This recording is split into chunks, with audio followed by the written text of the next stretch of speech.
So I'm going to take about 5 minutes to do 3 things. What are we talking about when we talk about dematerialization?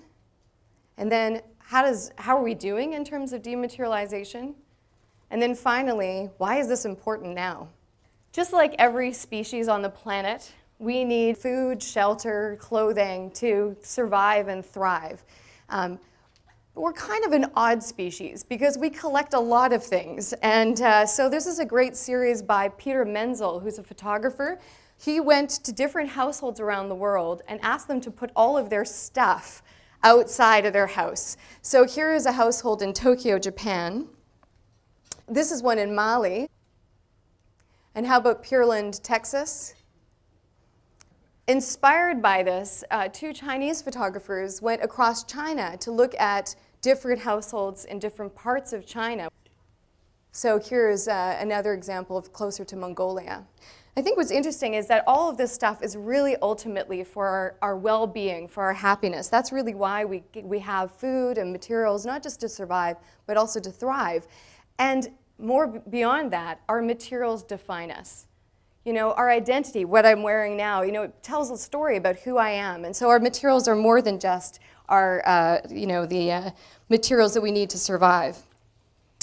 And what we buy, use, throw away, and waste, that really is, it defines who we are in many ways. It's a social conversation that we have.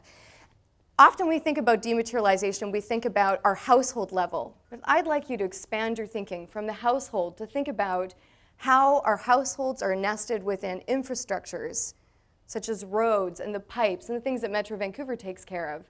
And also all the larger institutions like hospitals and schools and manufacturing plants and all the stuff that moves through that as well.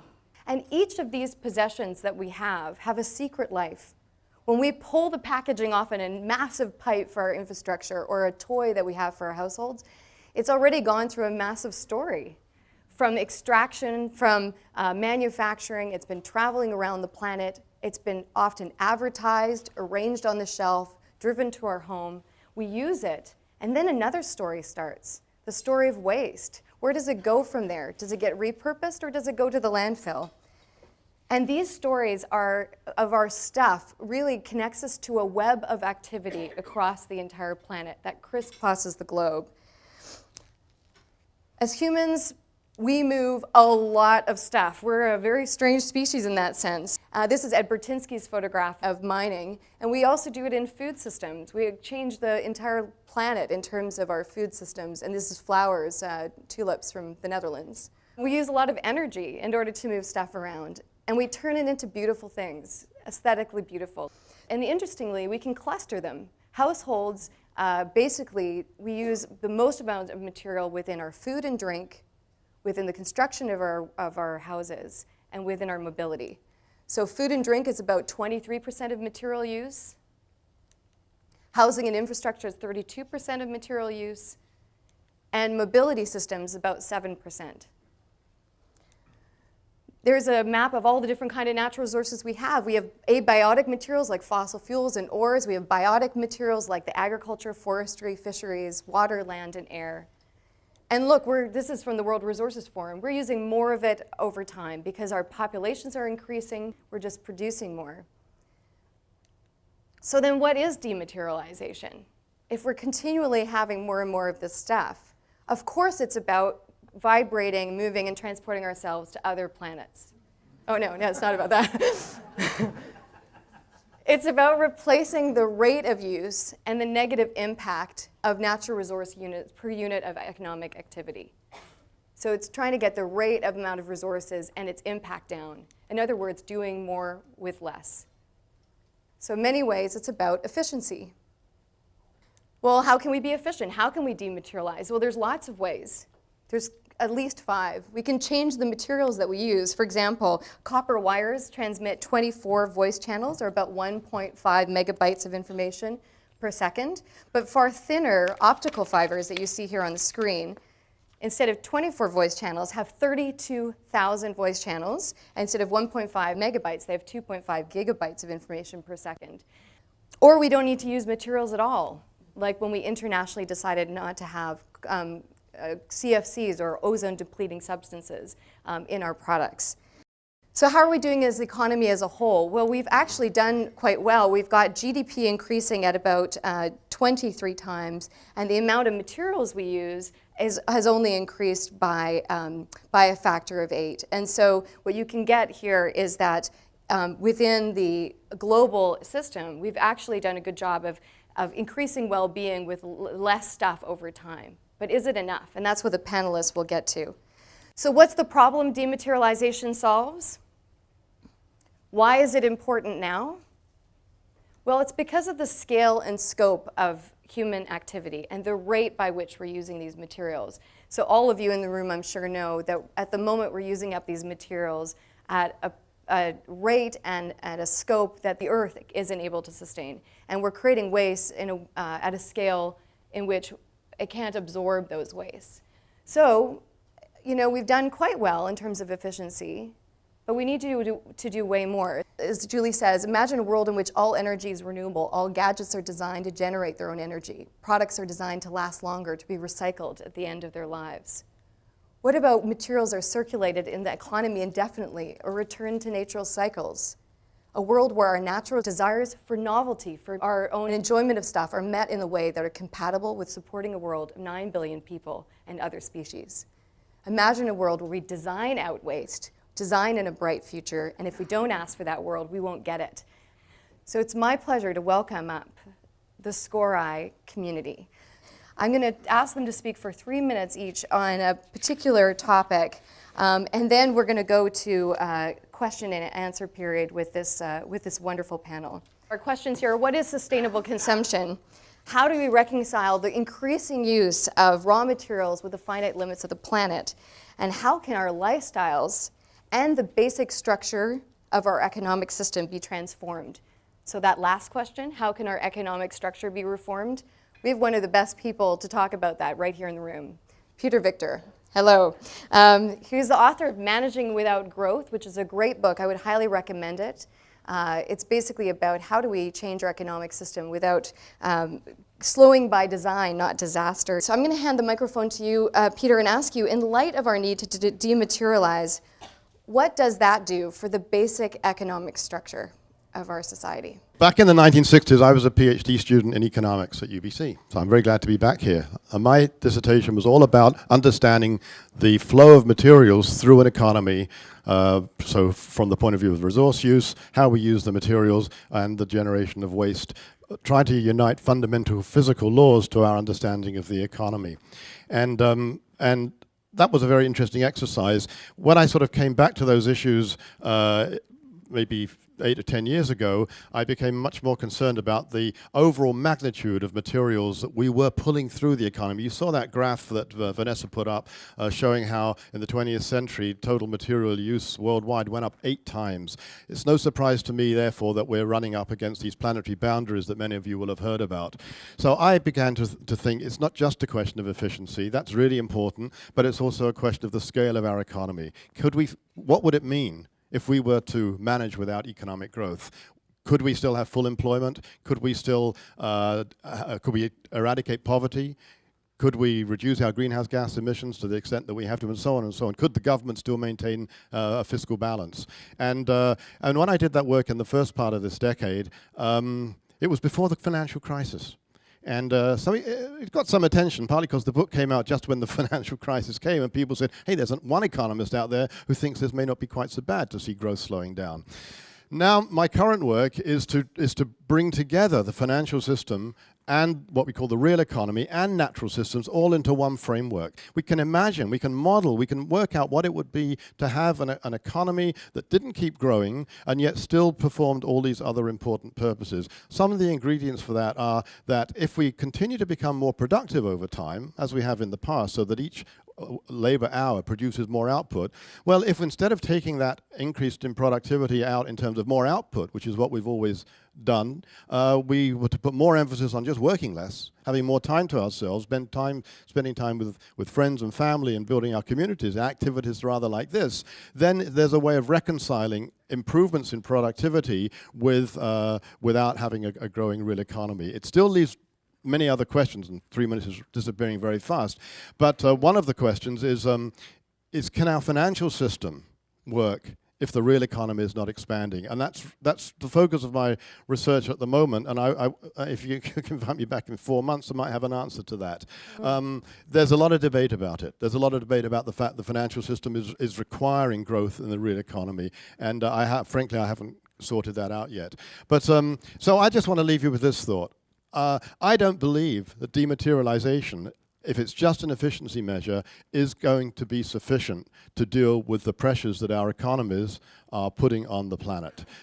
Just by way of example, if the economy was to continue growing at 3% a year, a typical growth rate for an economy like Canada, for 100 years, well, in 100 years' time, the GDP of this country would be 18 times bigger than it is now. That's 18 times. We would have to dematerialize so that we were using only 1/18 of the materials per dollar of output in 100 years just to stand still.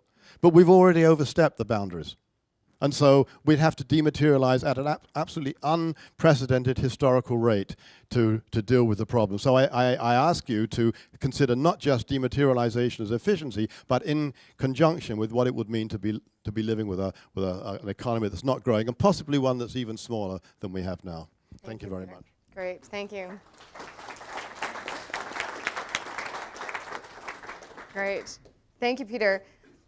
Eleni Sotos is with the coordinator of the Funders Work Group for Sustainable Production and Consumption. And this is quite interesting. These are grant makers, foundations, who've come together to try and tackle these issues through where they place their funding dollars. Eleni also has a background in health, so I wondered, what is the conversation going on? What kind of approach are you taking to dematerialization? Hi, everybody. Can you hear me? So I direct a kind of an unusual collaborative in the United States, which really seeks to bring foundations together to kind of leverage the grant-making power in sustainable production and consumption. And it probably doesn't shock you to know that there actually isn't a lot of grant dollars going into NGOs that are working on these issues, which is kind of horrifying in some ways. So we are banding together to do group learning and sometimes collaborative grant making and ways for them to leverage those resources.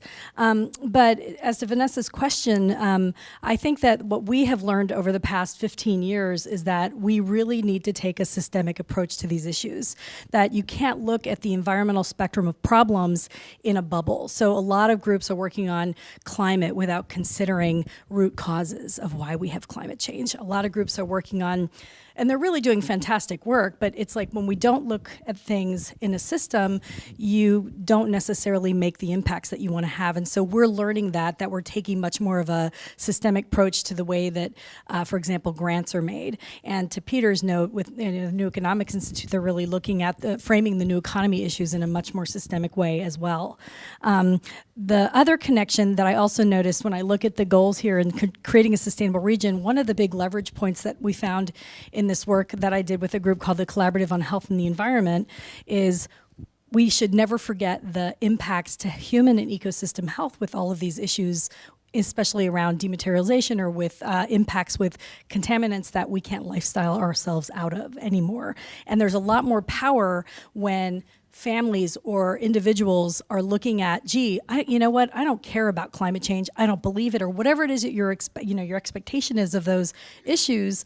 If there's a health connection, if you think your future generation of children or grandchildren are going to be affected, or your parents or whatever, it really resonates at a personal level for a lot more people.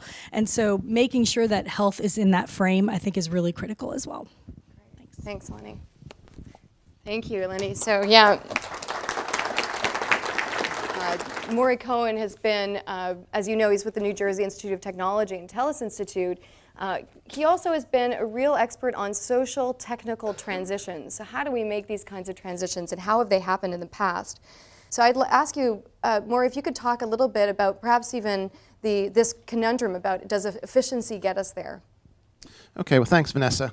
So what I'd like to do in the couple of minutes I've got here to speak with you this morning is to tell you a little bit of a story. Because this is an allegory that I like to call the paradox of the Prius. And maybe those of you who have recently purchased that particular automobile can relate personally to what I have to say.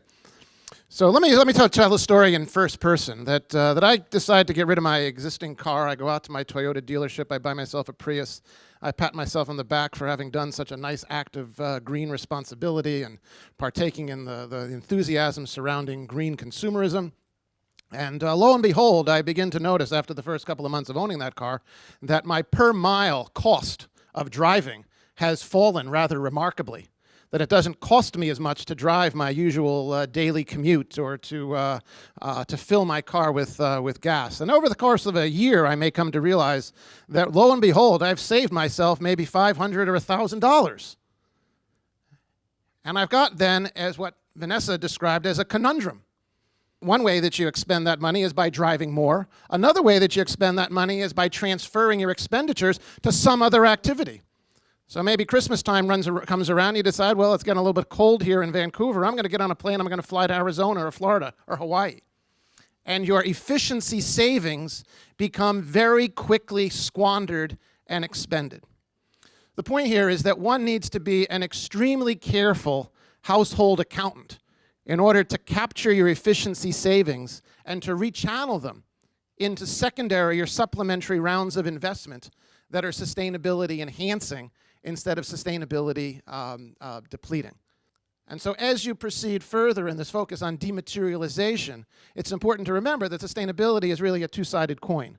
There's the efficiency side that I think we understand very well, but there's also the sufficiency side that we need to get a much better handle on than we currently do. So thank you. Thanks, Martin. So oftentimes we talk about is having less stuff, but also having less toxic stuff. Helena Brown is trained as a toxicologist and a green chemist, and she also teaches about sustainable consumption and production at Clark University. And so I want to ask you, Helena, what do you think are some of the biggest opportunities for dematerializing? And also, what do your students think of this when you teach them? One thing I can say that these students are envisioning different future. They don't see themselves as living in distant suburbs with 2 or 3 cars in large spaces. They really view the future as a world which is much more constrained, and they are searching for ways to find prosperity and good life in this much more constrained world. Now, to follow on your second questions about where the opportunities are. I live in a city of 80,000 people right outside Boston. Name is Newton.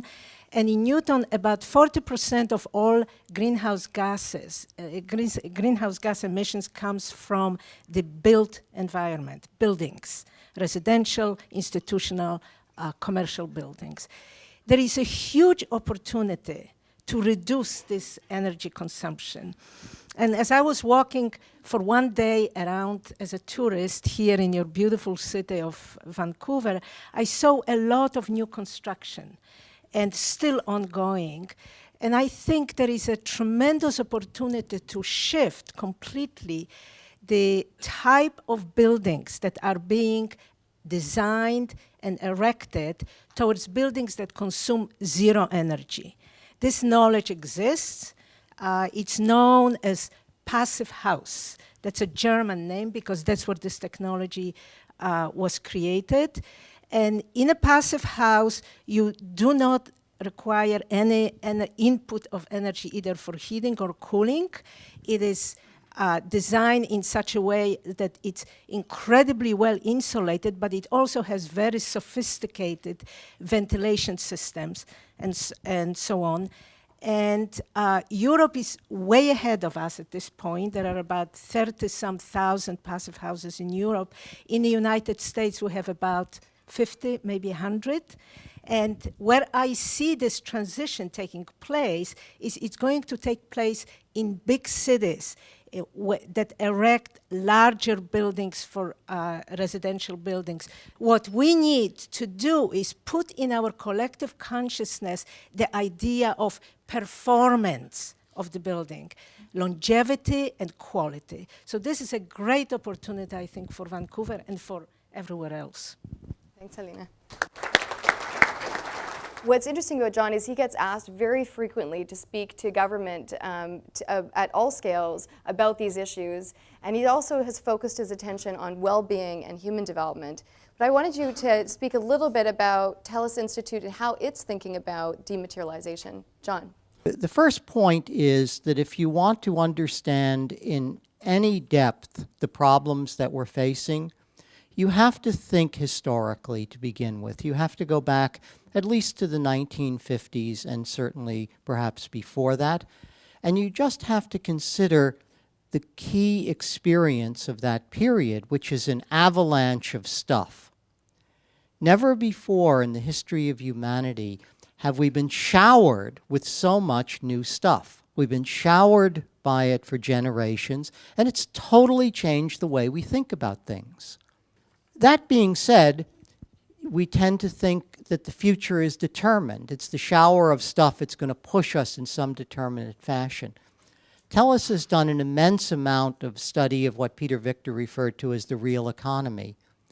The fact is that you can have a wide range of futures. You can have futures that are much better than the one we might expect. You can have some futures which continue current trends. You can have futures that are much worse. The future is very open, and we have a real opportunity to make of it what we will, if we can let go of the history which seems to be pushing us in a certain direction. Thank you. Thanks, John. Jeffrey, on the international sphere, the last few decades, how are people talking about sustainable lifestyles? Is it on the agenda, sustainable consumption? Well, as you may know, that 2012 is the 20th anniversary of the Earth Summit.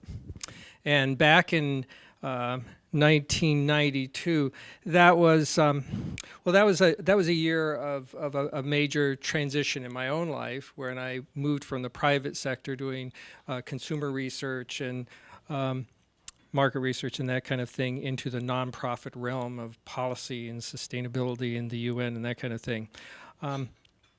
It was also the year that George Bush was president then, and made that famous statement about how America's way of life is not up for negotiation.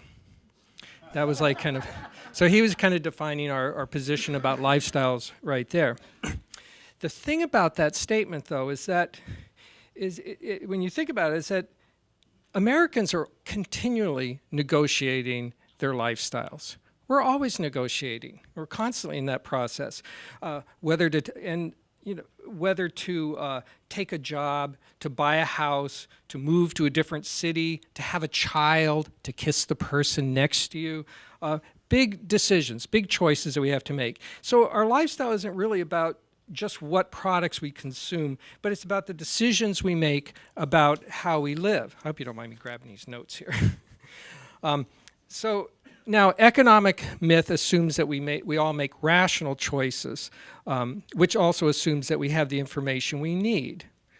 Choices which the advertising industry spends, what, $175 billion a year to influence. Now, this information that we need is for these choices is not just about what's the best product to buy, but it's about what options we have in front of us to address the needs that we assume we understand. Our lifestyles are not about being consumers. They are, but not totally about being consumers. But it's also as being citizens, as neighbors, parents, and as citizens, we really need to help each other with this negotiation process, because it isn't an individual choice. We need each other to do this. So I'd like to ask you, Philip, how are you seeing, are there differences across the globe in terms of how people are talking about issues of sustainable consumption and economy and dematerialization? First, the question about technology. It has already been touched upon. Technology can do a lot, and Vanessa showed all kinds of examples. But technology cannot do everything, and Maury showed us that even if you have the best of technologies, electric cars, right, we still have these rebound effects. So we have to be careful. Now, now I want to talk about North and South. How many of you have heard the term contraction and convergence? Oh, I'm impressed. So the very simple story is that in order to make room for developing countries to grow, to develop, and to prosper, and to have a good life, and to increase their well-being, we need to contract, and I think that Victor made a very strong point. We cannot grow 18 times more GDP, right? Even if we dematerialize 18 times. We need to basically contract in order to allow the other part of the world, the 80% who is now living in poverty, to grow and prosper.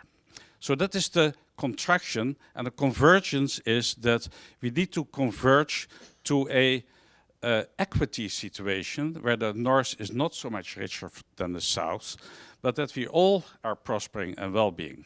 Now there is one conundrum here, that if you ask a Chinese youth what does he want, right? He wants to drive a car and wants to be more prosperous than in the United States and Canada.